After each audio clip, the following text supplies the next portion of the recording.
Christ alone, my hope is found. He is my light, my strength, my soul. Bonjour frères et sœurs. Et encore aujourd'hui, on regarde un sujet un peu dérangeant, le mécontentement. Comme j'ai dit, le livre de Nom est connu pour ses dénombrements, mais aussi pour son mécontentement. L'ingratitude du peuple, vu dans plusieurs histoires, et ce d'aujourd'hui est rattaché à Marie, ou Myriam, dépendant des traductions, et Aaron, le frère et la sœur de Moïse. Et c'est le moment où ils ont commencé à parler contre Moïse et sa femme éthiopienne, et à dire, ben, nous autres aussi, on pourrait diriger, pourquoi ça devrait être Moïse qui le fait? Qu'est-ce qui est si important de Moïse? Nous autres aussi, on peut avoir des visions et être guidés par Dieu. Et c'est là que Dieu vient leur répondre. Il dit, écoutez bien mes paroles. Est-ce qu'il y a parmi vous un prophète? C'est dans une vision que moi, l'Éternel, je me révèle à lui. Dans un songe que je lui parlerai. Il n'en est pas ainsi de mon serviteur Moïse. Il est fidèle dans toute ma maison. Je lui parle bouche à bouche. Je me révèle à lui sans énigme. Il voit une représentation de l'Éternel. Et je vais m'arrêter ici. Parce que moi, l'application que j'en fais, c'est non pas parler de prophète, mais de la parole.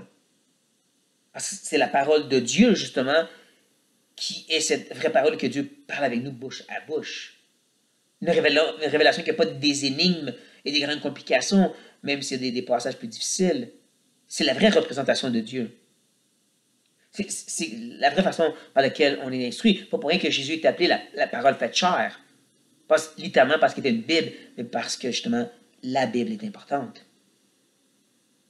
Et donc, l'attitude de Aaron et de Marie, de dire que nous autres, si on pourrait diriger, et Dieu qui répond, quand je dirige les autres, c'est par des façons plus mystérieuses, mais ce qui est vraiment qui est donné par Moïse, ça c'est plus certain.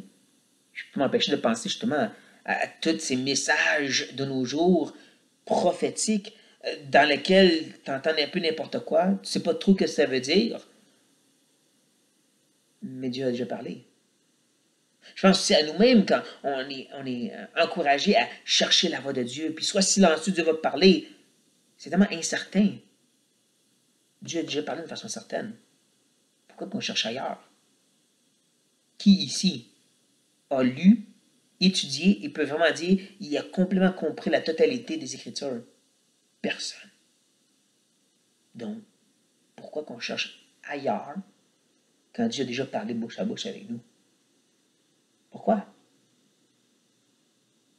Vous voulez quelque chose de certain?